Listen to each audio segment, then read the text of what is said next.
Alors, le face-à-face Patrice Talon jeunesse, c'était lundi dernier, quelques jours avant la célébration du 105e anniversaire de notre cher pays, le Bénin. Face-à-face qui a duré 3 heures pratiquement. Alors, d'abord, quel commentaire faites-vous de ce format? Je regrette que le chef de l'État n'ait pas pu organiser ce rendez-vous-là plus tôt possible. Il aurait pu organiser ce rendez-vous-là déjà lors de son premier 2 fois, 3 fois, 4 fois, et il va s'apercevoir de beaucoup de choses. La preuve, il a écouté... Non, je voudrais d'abord qu'on s'intéresse à la forme, le format. J'ai dit 3 heures. J'ai dit je regrette. C'est pas trop. Non. 3 heures. Vu le sujet abordé. C'est pour ça que j'ai dit que je regrette. S'il avait fait ça peut-être plus tôt, peut-être que ce serait plus court. C'est pour ça qu'il a pris du temps. S'il avait déjà organisé cette rencontre-là avec les jeunes, il va comprendre que peut-être il a besoin d'1 heure pour les écouter, et voilà. Et qu'il va entendre des choses. Les jeunes aussi ont des choses à dire. Et ils lui ont dit ça le jour-là. Donc je pense que... Donc c'est un faux pas de la gouvernance, ça, hein? Ça ne veut pas dire des faux pas. Parce qu'il a su, il lui-même a dit que le cadre est institué, que peut-être son successeur va le faire. Et qu'il sera obligé de le faire. Et donc je pense qu'il a compris que ça aurait dû être... Donc vous reconnaissez que c'est très long. Pour moi, ça ne veut pas dire des faux pas, ça ne veut pas dire des insuffisances. Et pour moi, c'était une bonne rencontre. Et là où je veux venir, que je regrette que ça n'ait pas été fait un peu plus tôt. Donc pour dire que c'était une très bonne rencontre, très belle rencontre entre le chef de l'État et les jeunes, parce que ça permet d'écouter et d'échanger. Comment est-ce que vous avez apprécié, l'allure de cet échange, entre le chef de l'État et les jeunes? Comment? J'ai vu un papa et ses enfants qui ont échangé sur à bâton rompu sur des sujets qui les touchent. C'était intéressant. Oui, c'était intéressant. Les jeunes ont dit ce qu'ils pensent. Le chef de l'État également s'est expliqué. Il y avait le franc-parler. Beaucoup ont compris. D'autres également. Voilà, le chef de l'État également a compris. Et j'ai également vu le chef de l'État aussi dans la position de donneur de leçons, d'enseignant qui, devant ses enfants, leur apprenait certaines choses, leur dit là où ils n'ont pas... Il donnait des leçons aux jeunes ou bien au régime passé? Il a donné des leçons à tout le monde. Il a envoyé... Est-ce que c'était vraiment le cadre? Je ne sais pas s'il va parler de... Non, est-ce que c'était vraiment le cadre? Le cadre était approprié? Vous savez, les conditions se présentent. Et quand des conditions se présentent, on est obligé de se situer dans le contexte pour envoyer certaines choses. Nous sommes également, il ne faut pas l'oublier, nous sommes dans un contexte politique. Et au-delà de ça, et en fonction de cela, il faut envoyer des coups de poing également, des bâtons, des carottes. Et donc, il a envoyé beaucoup de choses et je suis sûr que certains en ont reçu. Jacques Yedafou, la forme de ces échanges? C'est andragogique. Ah, ok. C'est-à-dire andragogique. Il avait besoin, les jeunes avaient besoin de lui parler, il avait besoin de les écouter, mais également il avait besoin de leur transmettre un message. Raison pour laquelle je dis que c'est andragogique. Et tous les messages étaient destinés aux jeunes vraiment, selon vous? Pour que vous percevez au mieux ce qui est fait. Oui, tous ces messages étaient vraiment destinés aux jeunes. De quoi on a discuté? Pour ça je dis, de quoi a-t-on discuté? Emploi, accès à l'électricité, accès à Internet, des réformes en lien avec le code électoral. Et c'est peut-être pour ça que vous estimez que des pics ont été lancés à des gens. Non. Et ainsi de suite. Et tous ces sujets, quand vous les observez, sont étroitement liés aux jeunes. Et pourquoi cette cible de la jeunesse? C'est un segment de la population qui est cible, qui est fragile, mais également la cible des hommes politiques, susceptibles d'être manipulés. D'accord? Donc, quand on dit dans un pays, il y a révolte, il y a soulèvement, qui sont les acteurs? Les vieux peut-être sont à la maison, ils donnent les mots, ils lancent les mots d'ordre. Ce sont les jeunes. Mais vous ne les voyez jamais devant. Ce sont les jeunes qui ce sont les vrais interlocuteurs. Le fer de lance. Okay. Et pourquoi on les utilise? On les utilise parce que on les convainc que celui qui est là n'a pas pu répondre aux enjeux. Et quels sont les enjeux pour les jeunes, pour la jeunesse? La question de l'emploi, la question de l'accès à l'électricité, à la communication. Pourquoi? Parce que l'accès à l'électricité et à l'Internet favorise l'innovation, permet aux jeunes d'entreprendre, ainsi de suite. Et donc, vous allez constater que les sujets qui ont été débattus, ce ne sont pas des sujets anodins. D'abord, il faut se demander pourquoi ces sujets et pourquoi maintenant. Certes, nous allons tous déplorer que cela ne soit pas venu tôt. Mais pourquoi maintenant? Est-ce que vous n'avez pas eu le sentiment à un moment donné que le chef de l'État était pratiquement en train de faire c'est comme s'il comparait des régimes? Je vous dirais simplement que l'action qui a été posée, l'activité menée le lundi passé à la salle du peuple du palais de la présidence rentre, selon moi, dans une stratégie savamment orchestrée de communication politique. C'est une opération de charme, vous êtes d'accord? Je dis, ce n'est pas une opération de charme. Je dis, cela rentre dans une stratégie de communication en fin de mandat. Il s'agit d'abord de désamorcer la bombe des critiques acerbes contre des actions que des jeunes estiment ne leur étant pas favorables. Et pourquoi désamorcer cette bombe? Nous sommes à la veille d'élections. Et ces actions à lui seront forcément scrutées lors de ces élections. Et donc, il a intérêt à montrer aux jeunes que les réformes qui sont prises, les actions menées, peut-être ne sont pas à la hauteur des attentes, mais ce n'est pas contre cette jeunesse. Et c'est le but de cette rencontre. C'est désamorcer, c'est une action d'anticipation des chocs à venir. Akokbo, est-ce que, Arnaud, vous n'avez pas le sentiment, parce que j'ai demandé à Jacques, est-ce qu'on n'a pas le sentiment que le chef d'État, quelque part, veut séduire? Il a séduit. Il n'est plus dans le vouloir. Il est déjà dans l'action de séduction. Patrice Talon a séduit les jeunes. L'opération du charme. Il faut revoir la vidéo pour voir comment les jeunes, la salle était excitée, la salle acclamait, applaudissait pour comprendre que Patrice Talon a séduit. Et au-delà même de la salle, de ces jeunes-là qui étaient là, Patrice Talon a séduit. Jacques a commencé par le dire tout à l'heure. Patrice Talon est en fin de mandat. Et il a dit plusieurs fois qu'il aura un regard sur le prochain locataire de la Marina. Il sera actif. D'accord. Et les réformes, il y a des choses qui sont en cours, il y a des choses qui seront mises en œuvre. Et donc forcément, lorsque vous voyez les jeunes qui sont là et qui sont majoritaires dans ce pays-là, il faut les cibler, il faut leur expliquer. Le chef d'État a fait son bilan avec les jeunes. Pour vous, la cible est bien trouvée. Oui, c'est bien trouvé. Il a fait son bilan avec ces jeunes-là pour leur expliquer les incompréhensions, pour leur expliquer... Donc c'est une sorte de bilan. Oui, il a fait son bilan. Il a fait son bilan avec les jeunes pour leur dire voilà ce que j'ai fait. Il a expliqué que lorsque vous prenez la loi sur l'embauche, la loi sur et que les jeunes estimaient qu'ils sont lésés, fragilisés. Mais le chef d'État a dit pourquoi il a fait. Comment il estime que cela doit se faire. L'électricité, il a dit pourquoi c'est cher, pourquoi ça doit être cher, en fonction du budget, en fonction de s'il faut faire des prêts. Donc il leur a expliqué ceux qui ne comprennent pas, pour que lorsqu'on leur dira attention, vous savez que ceci et ceci, ils vont le dire, mais le chef d'État nous a déjà Ah oui, on comprend déjà pourquoi c'est comme ça. Quand on va leur dire, mais est-ce que vous savez que vous a privé de, il va dire non, les gens vous diront peut-être non, et peut-être ils seront des porte-parole du chef de l'État. Au lieu d'avoir un seul porte-parole, le chef de l'État a voulu avoir plusieurs porte-parole. Et donc il a expliqué ce qu'il veut faire. Pour moi, il a fait son bilan avec les jeunes, il a ouvert. Donc vous avez été aussi séduit, c'est ça? Sur certains plans, sur beaucoup de plans, j'ai compris beaucoup de choses. Oui, le chef de l'État, il faut le dire honnêtement, son leadership, j'ai toujours été séduit par le leadership du président de la République. C'est un homme de conviction, de vision. Et dans la vie, il faut avoir ces deux choses-là si vous voulez avancer. Si vous n'en avez pas, c'est que vous avez échoué. Et le chef de l'État est quelqu'un qui, sur ce plan-là, m'a séduit moi. C'est quelqu'un qui a du goût aussi. Et donc forcément, en toute honnêteté, il me séduit. Cela ne veut pas dire que s'il fait des choses qui ne cadrent pas, je le dis. Mais j'ai dit tantôt que j'aurais aimé qu'il fasse ces trucs-là depuis. Parce que il y en avait, le besoin était là. Et ça s'est senti, bien évidemment. Et donc pour moi, Patrice Talon a utilisé ce cadre-là, ce créneau-là, pour s'expliquer, pour vraiment faire comprendre aux jeunes que ce qu'ils avaient comme point de vue, c'était l'ombre des choses. Alors, il a éclairé. Essayons de parcourir, d'analyser quelques points. Partons de la question du chômage. Ouais. La loi sur l'embauche. Par rapport aux explications du chef de l'État. Parce que vous le disiez tout à l'heure, que c'est justement pour apporter des réponses aux jeunes. C'est pour cela qu'il a organisé cette rencontre. Encore qu'il y avait une question au préalable. Alors, lorsqu'il dit que cette loi est intervenue dans le souci de multiplier les emplois, c'est-à-dire de permettre aux entreprises de s'installer. Ok? Qu'en pensez-vous? Je pense que sa logique, dans sa logique, le chef de l'État est dans une bonne logique. tant qu'il y a pas... On favorise l'employeur au détriment de l'employé. J'ai dit, le chef de l'État, dans sa logique, est dans une bonne dynamique. C'est-à-dire quoi? Plus il y a d'employeurs, plus il y a d'investisseurs, il y aura plus d'emplois. D'accord. Je suppose qu'une entreprise dit maintenant, je recherche 200 000 employés. Imaginez le nombre de jeunes en fonction des profils qui vont trouver d'emploi.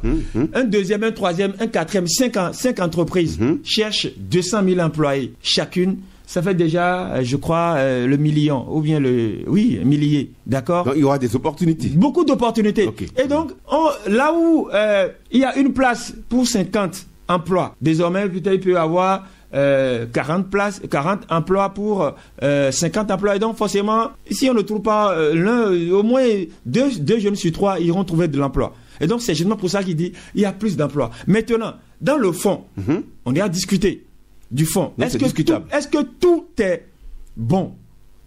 Est-ce que dans l'ensemble là, le package de cette loi sur l'embauche là est bon? Non. Il y a des choses qu'il faut corriger.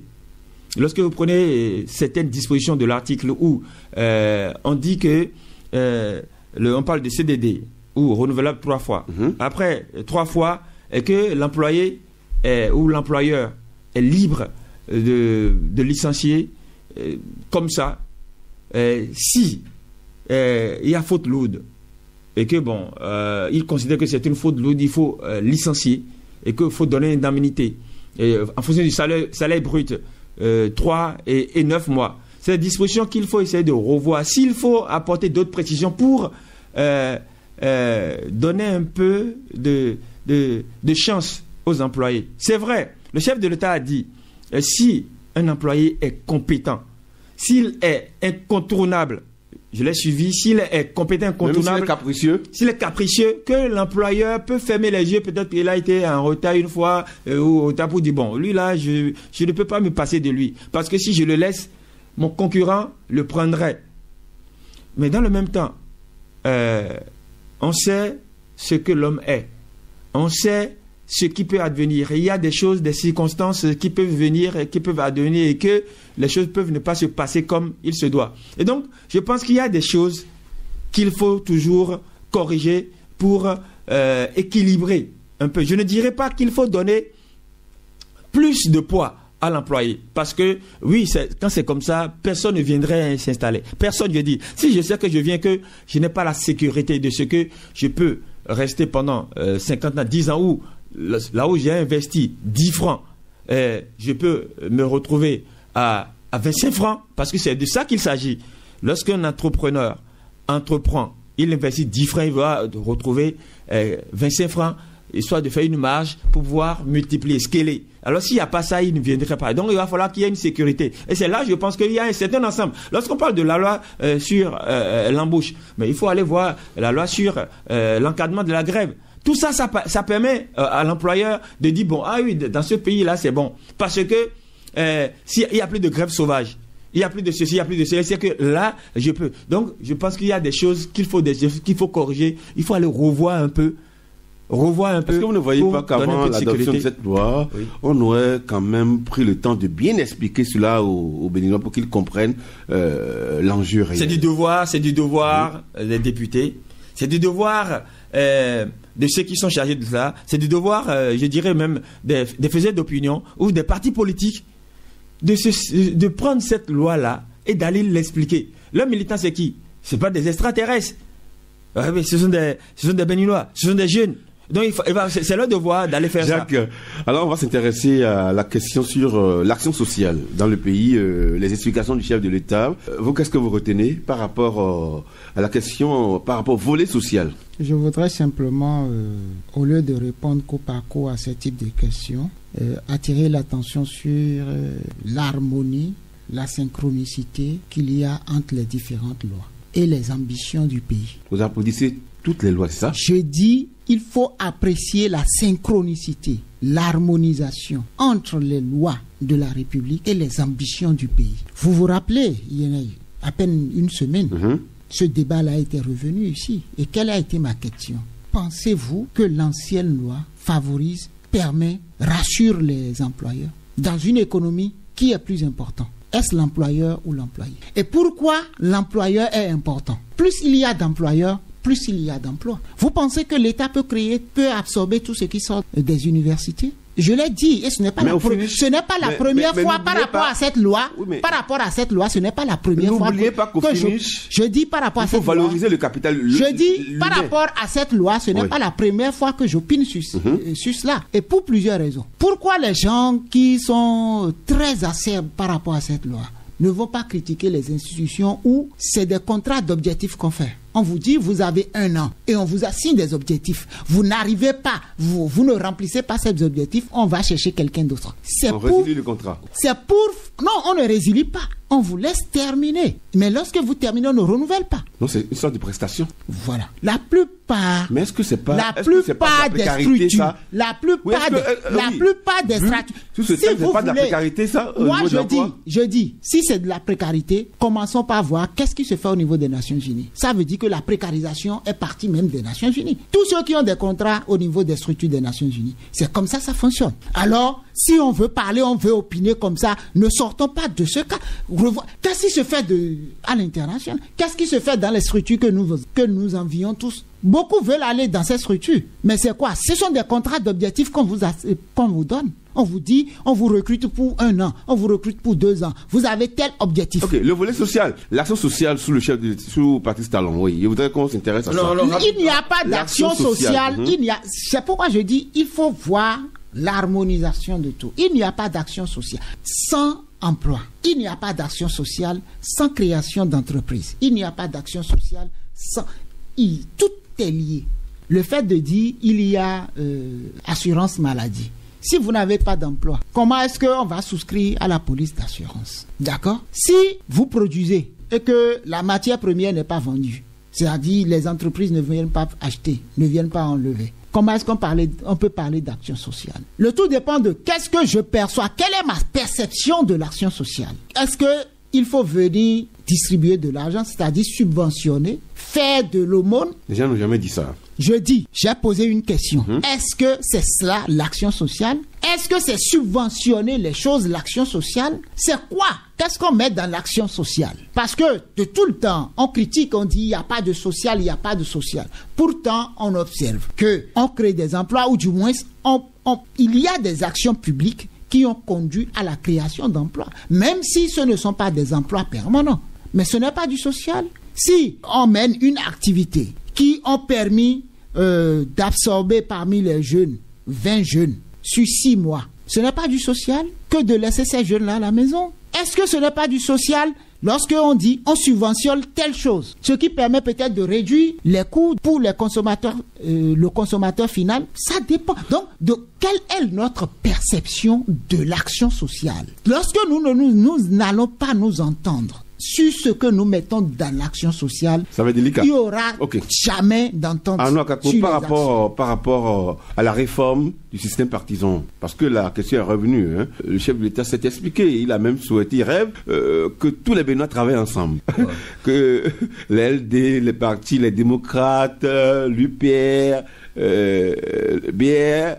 Le chef d'État, il a un idéal. Il a un idéal, l'idéal de voir un Bénin uni, un Bénin qui travaille pour, je dirais, son rayonnement. Le Bénin, c'est l'unité nationale. Le Bénin, non seulement pour l'unité nationale, le Bénin est un pays où quasiment tout est à refaire. Je peux dire qu'il y a beaucoup de choses à faire. On n'est pas parmi les pays à économie, je dirais, développée.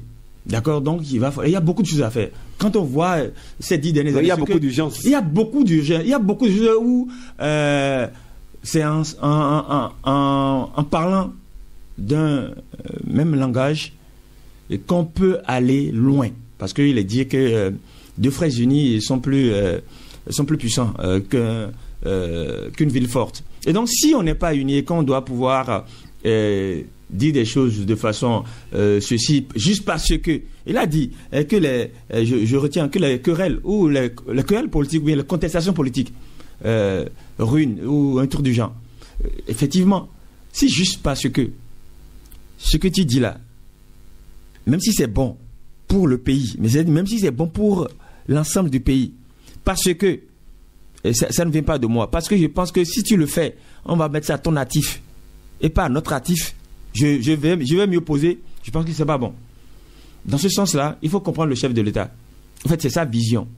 Maintenant, est-ce que on est appelé à tous aller dans le même sens ou à regarder dans la même direction avant qu'il y ait développement dans un pays? Je ne pense pas. Aux États-Unis, pour que les États-Unis soient là où ils sont là, je ne pense pas qu'ils ont tous parlé du même langage. Je ne pense pas qu'il y avait eu que des gens qui étaient restés ensemble pour dire bon, que c'est les États-Unis, on fait ceci. Non, il y a eu des luttes, des gens ont lutté.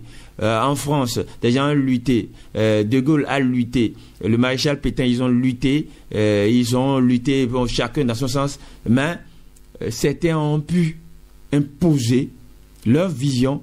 Certains ont pu imposer l'idéal qu'ils incarnaient pour développer le pays et les autres ont suivi. Je pense que on peut toujours développer ce Bénin-là sans être dans l'unanimisme. C'est ce que je pense. C'est dans la contradiction. Oui, il peut y avoir de la contradiction. Mais bon, voilà. Seulement qu'il ne faut pas qu'il y ait de la contradiction pour avoir de la contradiction. Donc, on ne peut pas contraindre les Béninois à rester ensemble, c'est ça? On peut pas. Ça viendrait. Ça va venir naturellement. Non, on peut pas contraindre les gens à se mettre ensemble. On ne peut pas contraindre les gens à se fondre. Ce n'est pas possible. Et vous avez ce sentiment-là? Oui, j'ai le sentiment que le chef de l'État veut à tout prix que les gens regardent je ne dirais pas dans la même direction, c'est réducteur, mais je pense qu'il veut forcer les gens à aller ensemble. Quand on parle de 20%, s'il y avait une possibilité qu'on aille à 30%, même 40%, les gens le feraient. Non, mais c'est vrai. Et ils le feraient parce que c'est ce que j'ai senti. En fait, je dis ce que je pense. Le chef de l'État, après cette discussion-là, j'ai dit, attention, si ce monsieur-là avait la possibilité de porter même à 30%, ou même à 40%, il va le faire. Oui, il le fait. Parce qu'il a dit. Il a dit. Donc c'est d'accord qu'il est un peu pressé, c'est ça? Non, il a dit. Il est un peu pressé. Oui, je pense qu'il est un peu pressé. En fait, on peut aller à pas à pas. Il a dit même que. Mais le rêve est beau. Mais vous reconnaissez que le rêve est beau. Oui, le rêve est beau. Le rêve est beau, mais il faut aller pas à pas. Et il a dit que même si au lendemain des élections, que même UPBA peuvent s'entendre pour aller diriger le pays. Je pense qu'il est idéaliste. Oui, c'est bon d'être idéaliste. C'est possible ça. J'ai dit dans là où on est là, on est encore trop jeune. On est encore trop jeune. Les Béninois sont encore trop jeunes. C'est-à-dire la maturité. Ne sommes pas encore assez matures pour qu'on veuille nous mettre dans une en tout cas de bulle, c'est ça? Oui, pour dire que bon, construire, c'est pas possible. Ça va venir, mais progressivement. Les gens vont voir. Que ça va s'imposer avec le temps. Beaucoup disent que les 20% il y a trop.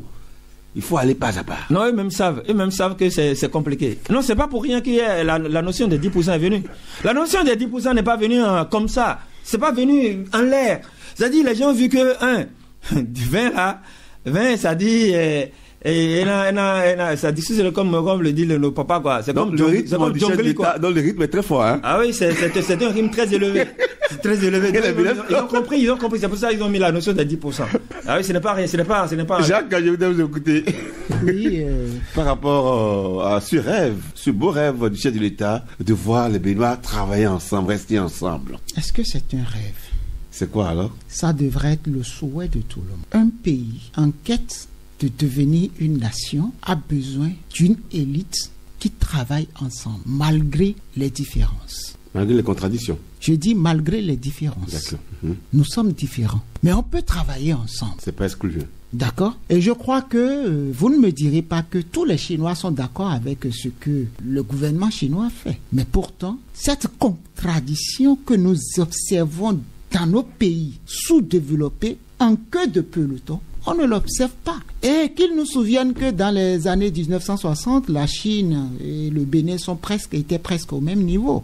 Et donc, avoir cette capacité de travailler ensemble, c'est d'abord s'entendre sur un minimum. Et ce minimum, pour moi, c'est qu'est-ce que nous voulons pour ce pays? Et je crois que nous sommes en train d'y arriver progressivement. J'estime que la loi, la vision, donc c'est désormais une loi, la vision 2060, qui est votée sous forme d'une loi, ou même ici, la dernière fois, l'honorable le député disait donc qu'il aurait souhaité qu'on aille plus loin en trouvant une formule dans la Constitution pour que cela s'impose à tout le monde. C'est de cela qu'on parle. Lorsque on parle de entendons nos soins minimum, c'est ça. Ça veut dire quoi? Pendant 35 ans, il n'est pas dit que c'est le même courant qui va diriger le pays pendant 35 ans. Mais il y a une vision. Et tout le monde a l'obligation de s'aligner sur cette vision. C'est déjà travailler ensemble. Et si les actions visent à l'aboutissement, aux objectifs de cette vision, qu'est-ce qui va amener de contradictions entre les Béninois? Je ne vois pas. Je ne vois pas. Donc, travailler ensemble, comme on le dit, ou rêver que tout le monde parvienne à travers, c'est déjà ça. Et nous avons les indices qui sont là. Aujourd'hui, sur les 35 prochaines années, personne ne viendra avec une autre vision que celle que nous connaissons déjà. Et il est même dit, la première séquence, 2026-2036, c'est la phase de consolidation. Et donc, tu ne peux pas venir, l'opposition ne peut pas venir aujourd'hui et dire qu'elle ne va pas consolider les acquis. Ok, d'accord. C'est déjà ça. On a compris. Hein? Arnaud, oui, rapidement, de 30 secondes. Il faut quand même dire qu'on n'a souvent pas la même vision des faits, la même façon de voir les choses. Karl Marx a dit que c'est l'infrastructure qui détermine la superstructure. En fait, lorsque je suis à un niveau donné, de la façon dont je dis mon passé, ou mon origine détermine ma façon de voir. Même dans les maisons. Papa peut dire que bon, les enfants peuvent prendre 500 comme petit déjeuner. Maman va dire non. Il faut qu'on aille à 1000 francs ou bien 200 parce que c'est trop. Donc, il y a cette façon de voir pour déterminer les priorités. Et donc, c'est justement pour ça que pour travailler ensemble, c'est-à-dire pour penser ensemble, il faut qu'on voit qu'est-ce qui est juste, qu'est-ce qui est bon pour nous en fonction de ce que nous avons. En fonction de ce que nous avons, qu'est-ce qu'on peut faire pour ne pas tuer, pour que... Donc, il faut finalement arbitrer. Oui, il faut arbitrer. Et donc, c'est là où s'il y a le consensus pour voir qu'est-ce qui est bon pour le pays, pour que ça ne tombe pas. Merci à vous. Si on ne va pas comme ça, ça va toujours aller... Merci.